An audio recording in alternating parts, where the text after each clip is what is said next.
Today, we're talking about 6 of the best storage for PC gaming, a budget, a mid-range, and a high-end option. We're going to talk about the different types of storage. We're going to give you some basic information on what each storage does and 6 recommendations at the end, a budget, a mid-range, and a high-end. Let's get into it. Hey guys, how's it going? My name is Adrian Reddix, and today we're talking about 6 of the best storage for PC gaming. When it comes to hard drives, people think the more you spend, the better it is. I'm not one of those people who think that. I think just like everything else in the PC gaming world and each parts that you buy for your PC builds, you have to buy the part for what you're going to use it for. If you're buying a high-end NVMe, which we'll talk about later, and you're playing Candy Crush, you're wasting money on things you don't really need. Let's get into the different types of storage: HDD, SSD, and NVMe. HDD is the hard disk drive. So what does that mean? They have disk inside the hard drive that has a spindle. Think of a record player. It's pretty much a record player with a couple different discs or platters in there. The two biggest issues with hard drives are they're slow and they're bulky. Right? Because anytime you have a physical thing that has to move inside of anything, a PC, a car, or whatever, they wear out. And it takes energy, more energy to move these parts. The discs are always going, right? So you got the head always doing what it's doing, and you got the spindle always spinning the platters, and parts wear out. So no matter how well built your hard drive is, it will wear out. They also use a SATA connection, which has some pretty nice speeds. Because most hard drives are so slow, they hadn't been able to take full capacity of the bandwidth that SATA offers. I personally, in a build from here on out, I would never recommend a hard drive. The only time I'd ever recommend a hard drive for any reason is for cold storage. And what cold storage means is storage that you don't access a whole lot. Like if there's pictures that you want to keep or some documents you don't need on a day-to-day or a week or even a monthly basis, right? So I would take a hard drive. If you have to have one, just use it for storage, not to access games or store games or anything like that. Use it for just storage of stuff you don't access a whole lot. That's the only way I will ever recommend a hard drive today. The next is the 2.5-inch SSD or solid state drive. The SSD uses the same connection as the hard drive, the SATA connection. But unlike the hard drive, it uses flash memory, and the flash memory can take advantage of the bandwidth that SATA has. So flash memory is so much faster than the hard drive memory because it doesn't have any moving parts. So you eliminate the need for energy and the time it takes for your parts to move and for your hard drive to find the information that it needs because it's all there.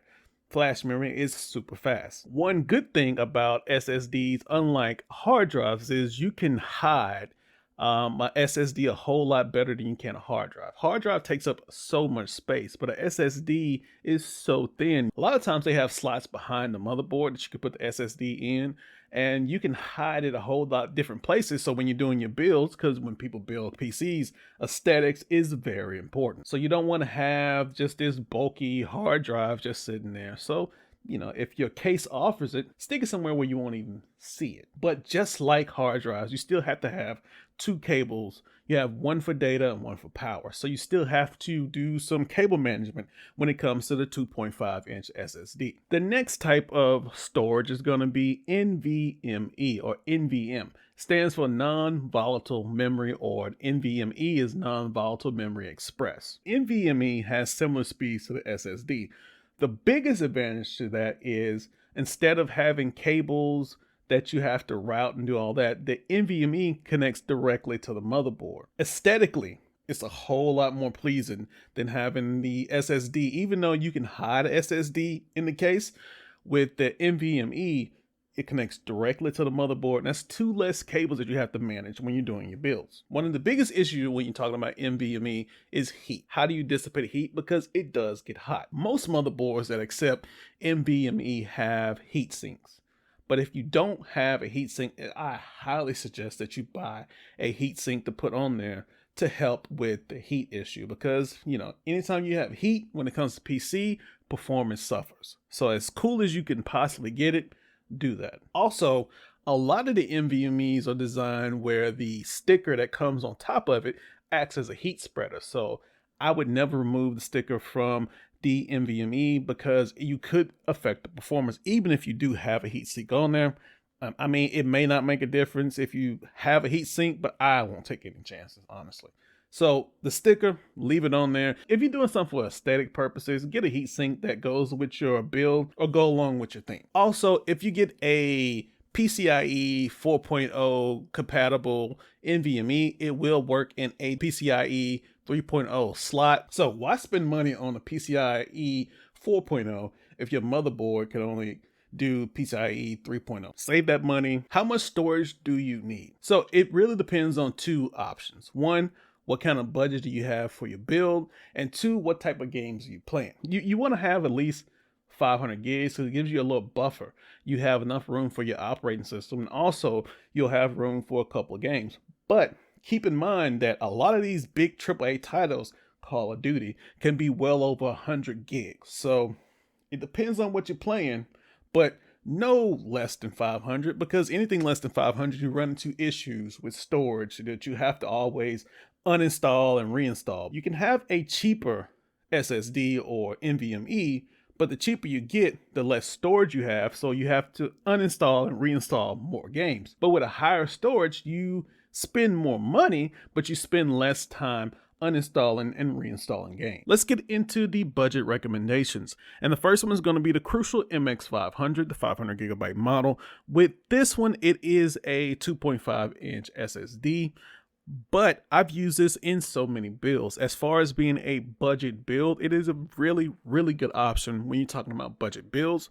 It usually comes in around $50, and it has enough storage where you can do a lot of different things, because you got to think, if you're using Windows 10, Windows 11, it doesn't take up a ton of space, anywhere between 10 to 20 gigabytes of space, and you have all that other stuff to do whatever you need to do. Right?